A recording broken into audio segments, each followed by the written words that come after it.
যখন তুমি নিজের রক্তের মানুষের দ্বারা কষ্ট পাবে, তখন তুমি একবার নবী ইউসুফ আলাইহিস সালামের কথা মনে করো। তিনি কিভাবে নিজের ভাইয়ের দ্বারা প্রতারিত হয়েছিল। যখন তোমার বাবা মা না বুঝে তোমার বিরুদ্ধাচরণ করে, তখন নবী ইব্রাহিম আলাইহিস সালামের কথা মনে করো। তার বাবা তাকে আগুনে নিক্ষেপ করায় ভূমিকা রেখেছিল। যখন তুমি সমস্যা থেকে পরিত্রাণের জন্য কোনো পথ পাবে না, তখন ইউনুস আলাইহিস সালামের কথা ভেবো।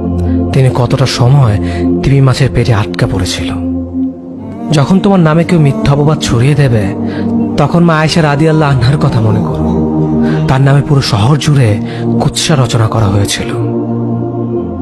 যখন তুমি অসুস্থ ব্যথার যন্ত্রণায় কাঁদতে থাকো, তখন নবী আইয়ুব আলাইহিস সালামের কথা ভেবো।